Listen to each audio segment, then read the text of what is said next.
வணக்கம். தமிழ் ஃபுட் கார்னரில் குக்கர் ரவா உப்புமா பண்ண போகிறோம். இந்த உப்புமாவை எப்பவும் போல் ஓப்பன் பாத்திரத்தில் பண்ணாமல் குக்கரில் டிஃப்ரெண்ட்டான மெத்தடில் பண்ணியிருக்கோம். இந்த உப்புமா நல்லா சாஃப்டாக உதிராக சாப்பிட்றதுக்கு ரொம்ப ரொம்ப டேஸ்ட்டாக இருக்கும். இப்போ எப்படி பண்ணுறதுன்னு பார்க்கலாம். இது வரைக்கும் தமிழ் ஃபுட் கார்னர் சேனலை சப்ஸ்கிரைப் பண்ணாதவங்க சப்ஸ்கிரைப் பண்ணிக்கோங்க. குக்கர் உப்புமா பண்ணுறதுக்கு 1 கப் ரவை எடுத்திருக்கேன். வறுத்த ரவை, வறுக்காத ரவை, எந்த ரவை வேணாலும் எடுத்துக்கோங்க. இந்த குக்கர்ல ரவை எடுத்த கப்ல 2 கப் அளவுக்கு தண்ணி,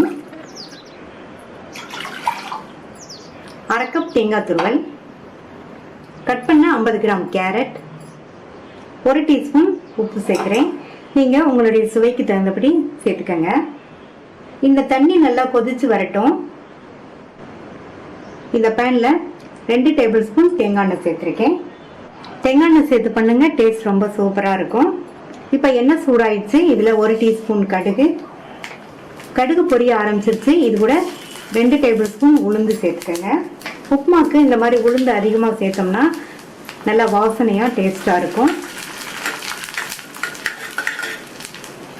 உளுந்தெல்லாம் செவந்துடுச்சு. இதில் கறிவேப்பிலை, 2 கட் பண்ண பச்சை மிளகாய், பொடியாக கட் பண்ண 1 டீஸ்பூன் இஞ்சி, ஒரு மீடியம் சைஸ் பொடியாக கட் பண்ண வெங்காயம்.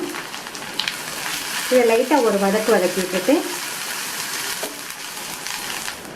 ரவையை இதில் சேர்த்து 5 நிமிஷத்துக்கு நல்லா எண்ணெயிலேயே வறுத்துக்கங்க ரவையை.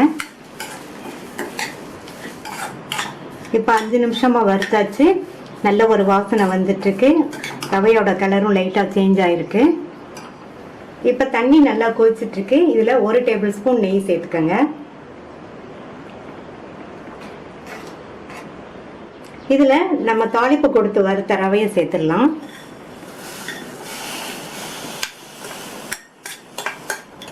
ரவையை சேர்த்துட்டு நல்லா ஒரு தடவை மிக்ஸ் பண்ணி விட்டுருங்க.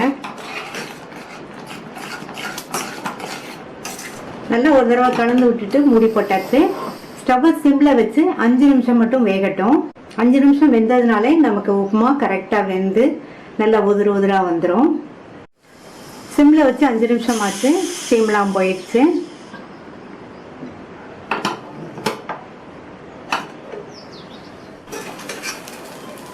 நல்லா கரெக்டாக வெந்திருக்கு. உதிராகவும் இருக்குது, அதே சமயம் நல்லா சாஃப்டாகவும் இருக்குது. இந்த உப்புமா நல்லா சூப்பராக ஈஸியாக பண்ணக்கூடிய குக்கர் ரவா உப்புமா ரெடி ஆயிடுச்சு. ட்ரை பண்ணி பார்த்துட்டு உங்கள் கமெண்ட்ஸை சொல்லுங்கள். தேங்க்யூ.